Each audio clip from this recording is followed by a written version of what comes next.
नमस्कार, मैं हूं हनुमान गोयल और आप देख रहे हैं Ra24। अलवर लोकसभा उपचुनाव अब गर्मी पकड़ने लगा है। भारतीय जनता पार्टी और कांग्रेस के दोनों ही उम्मीदवार चुनाव प्रचार के अंदर पूरी ताकत झोंक करके हर गांव ढाणी के अंदर पहुंच रहे हैं। आज कांग्रेस के उम्मीदवार डॉक्टर करण सिंह यादव ने बहरोड क्षेत्र के 2 दर्जन से भी ज़्यादा गाँवों का दौरा किया, जिनमें उनका बैंड बाजे के साथ घोड़ी पर बिठाकर नाचते कूदते युवकों ने बाइक रैली के साथ उनका भव्य स्वागत किया। हर चौपाल के ऊपर डॉक्टर करण सिंह को अपार जन समर्थन मिल रहा है।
जी, किस तरह का चुनाव चल रहा है फिलहाल? चुनाव एक तरफा चल रहा है, कांग्रेस के पक्ष में है। एक लहर कांग्रेस के प्रति चल पड़ी है। पूरे जिले में ही हर जाति, हर धर्म, हर समुदाय, सब लोगों का मन है कि हम कांग्रेस में वोट दें। क्या विधानसभा चुनाव पे कोई असर पड़ेगा इस पर? पूरा असर पड़ेगा आने वाले विधानसभा चुनाव में। पूरे जिले की हमारी कांग्रेस इस समय एक है और हम ऐसा कोई विधानसभा क्षेत्र नहीं है कि जहां से हम जबरदस्त लीड नहीं दें। ये चुनाव जब से शुरू हुआ है मैं लगातार इनके संपर्क में हूँ, लगातार बल्कि प्रचार में जुटी हुई हूँ। बहुत जबरदस्त माहौल है और इस बार पूरी जनता का मन डॉक्टर करण सिंह जी के प्रति है और बहुत बड़ी लहर और सहानुभूति है इस आदमी के प्रति। ये आदमी 10 साल से राजनीति से दूर रहकर भी, MP MLA नहीं रहते हुए भी इस व्यक्ति ने जनता से संवाद नहीं तोड़ा।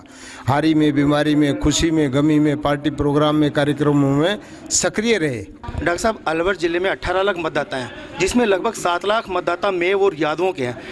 आपका क्या मानना है कि उनका रुख क्या रहेगा इन चुनाव में? देखिए, ये कोई जाति से चुनाव नहीं है। वो जो दूसरे प्रत्याशी हैं वो भी हमारे जाति से ही सामान्य भाई हैं। ये तो 36 बिरादरी ने अपना फैसला किया है। कोई मेव और मीणा की बात नहीं है, यादव और माली की बात नहीं है। ये तो चाहे आप ब्राह्मण समाज में चले जाइए, चाहे वैश्य समाज में चले जाइए, दलित समाज में चले जाइए, सब ने ये फैसला कर रखा है। पूरी 36 बिरादरी इस चुनाव को कांग्रेस के लिए लड़ रही है। सब डॉक्टर साहब, गुजरात चुनाव के बाद में कांग्रेस मंदिर में जाना शुरू कर दिया है। आप भी मंदिरों में गए हैं, क्या आप मेवों के इलाके में मस्जिद में भी इबादत करेंगे? देखिए, मैंने जिस दिन चुनाव का पर्चा दाखिल किया उस दिन मैं मंदिर भी गया हूँ, हीरानाथ जी की बगीचे भी गया हूँ, जैन मंदिर भी गया हूँ, मैं गुरुद्वारे भी गया हूँ, मैं गिरजाघर भी गया हूँ और मस्जिद में भी इबादत करके आया हूँ। कांग्रेस सर्वधर्म सब भाव की पार्टी है। सब धर्मों का आदर और मान सम्मान सिर्फ कांग्रेस की कल्चर तो है ही, लेकिन हर हिंदू की भी कल्चर यही है। हमारे किसी धर्म ने ये नहीं सिखाया कि दूसरे धर्म की आप मुखालफत करो या घृणा करो या वो करो।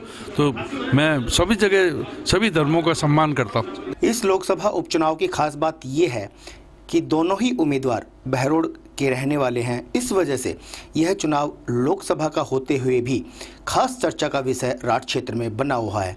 ऐसा लगता है मानो यह विधानसभा का चुनाव हो।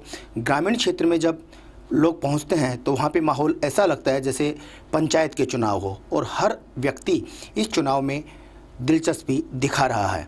भारतीय जनता पार्टी के उम्मीदवार डॉक्टर जसवंत यादव ने कल पूरे लवाजमे के साथ अपना नामांकन पत्र दाखिल किया। उन्होंने भी विशाल भीड़ इकट्ठा की और अपार जन समर्थन के साथ उन्होंने अलवर में अपनी ताकत दिखाई।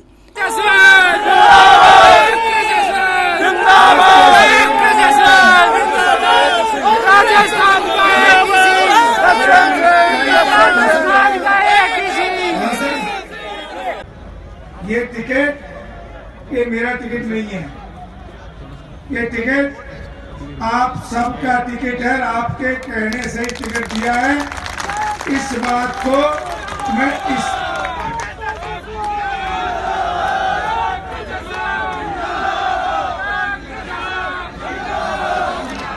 आप जानते हैं कि जब प्रदेश ने माननीय यशस्वी मुख्यमंत्री जी ने सर्वे कराए तो 3600 कौम, हर मजहब, हर बरादरी ने एक ही आवाज लगाई, डॉक्टर साहब को लड़ा दो।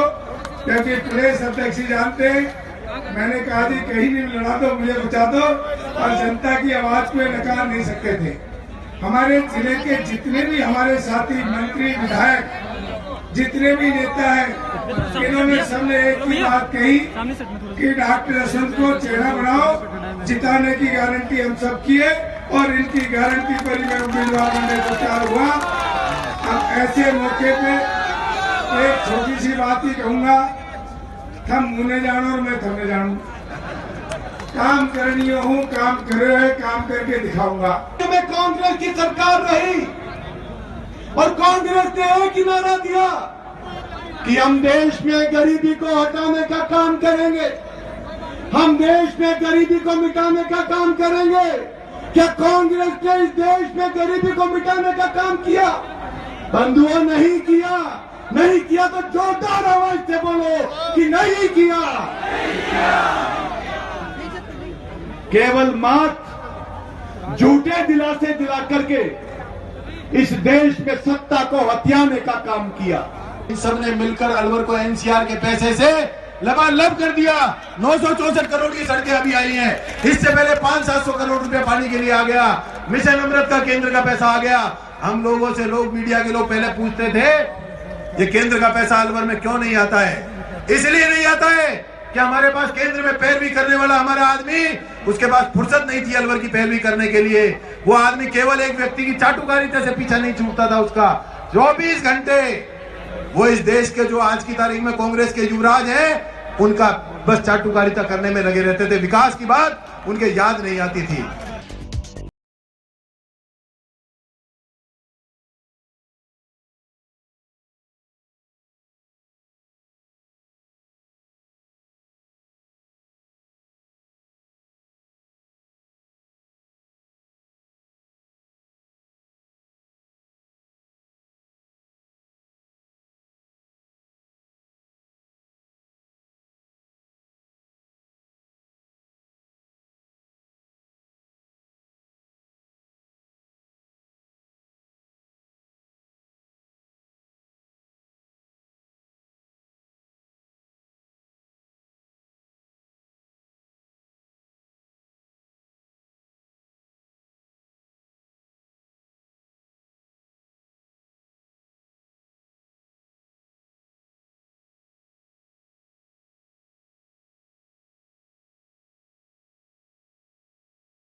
देखिए, जिसके साथ जनता होती है, कहावत है, जीत उसी की होती है। इस देश के अंदर माननीय यशस्वी प्रधानमंत्री नरेंद्र मोदी जैसा हमारे नेतृत्व हो, अमित शाह जैसा संगठन की क्षमता हो, राजस्थान में यशस्वी मुख्यमंत्री वसुंधरा जैसा विकास हो, राजस्थान में एक बूथ स्तर तक का मजबूत संगठन माननीय प्रणामी जी के नेतृत्व में हो, सारे विधायक, सारे कार्यकर्ता एक साथ हों, जनता जिसको आशीर्वाद दे रही हो, उसको चुनाव कैसा लगेगा? उसको तो ये लगेगा कि हम कितने भारी मतों से जीतेंगे। बस ये चिंता लगा रहे हैं आप, कितने मतों से? बिल्कुल, हम ये लगा रहे हैं कि निश्चित रूप से ऊपर वाले की कृपा से, जनता के सहयोग से, मोदी जी के नेतृत्व से, अमित शाह के आशीर्वाद से, यशस्वी मुख्यमंत्री जी के विकास से, प्रणामी जी के आशीर्वाद, संगठन क्षमता से सारे विधायक और जनता निश्चित जीतेंगे, निश्चित जीतेंगे, निश्चित। आज की हलचल में इतना ही। देखते रहें रात 24। नमस्कार।